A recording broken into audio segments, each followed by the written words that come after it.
To curb the ludicrous spending by the Chinese club and give the youngsters a chance to feature for the national team, the Chinese FA recently ruled that the Chinese clubs cannot field more than 3 international players on field at any given time, and they must have an under 23 player on field every time.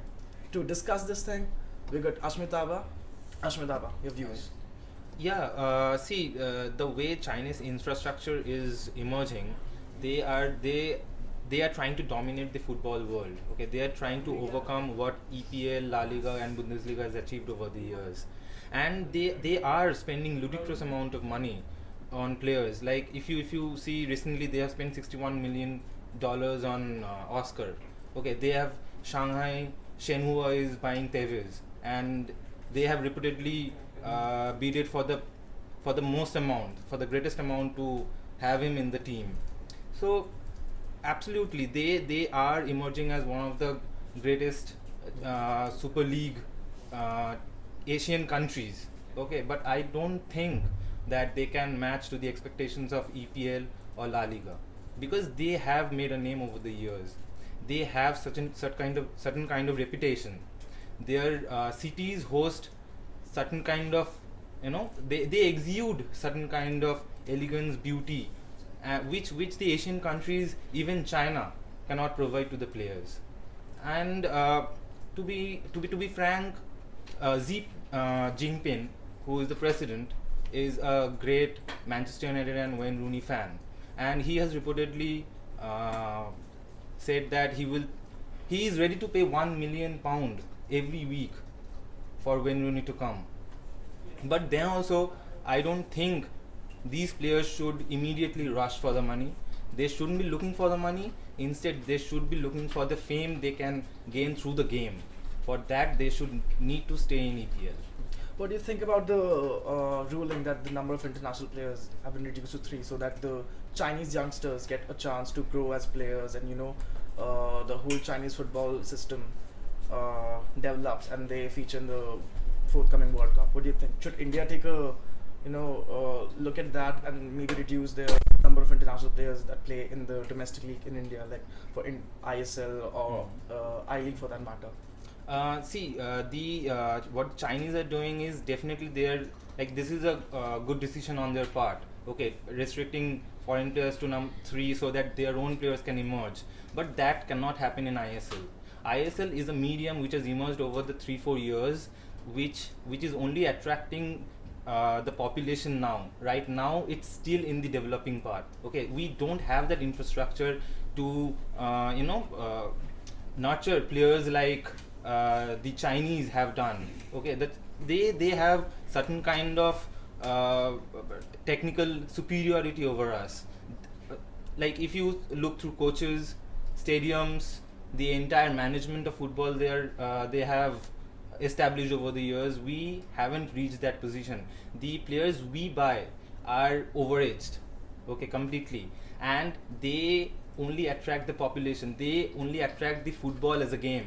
We as a country haven't owned up to football yet, though we say that football is a great sport in our country, but we are not yet ready to invest that kind of money, time, or love for the sport. I agree with what you said, but the difference between our league and the Chinese league is the both are trying to be lucrative. Okay, Yes. they are trying to embrace the international market, advertise with them.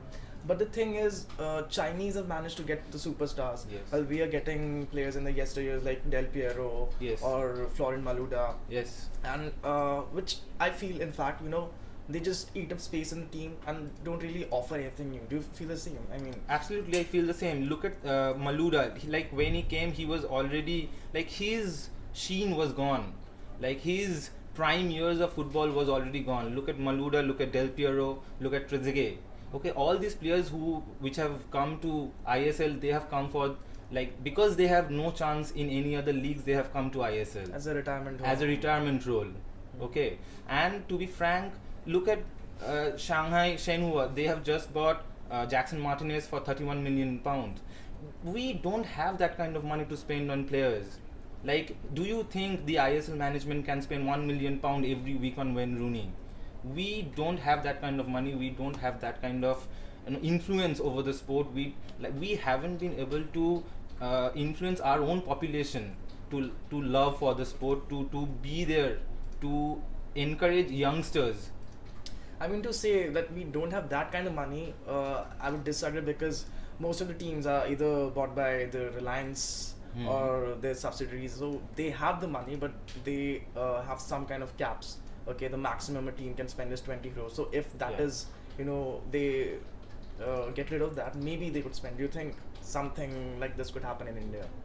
See, I don't think Reliance or the Tatas or the any superstars who have bought the teams, they will agree to that kind of lucrative offers, because they know at some point that cricket has been the priority in our country like over a period of decades, and to topple that in a matter of 3 4 years, 10 years, it's like you can't achieve that. Okay, and football, you don't have, like, you need to spend money on infrastructure first, then on the players. Look at the turf they play.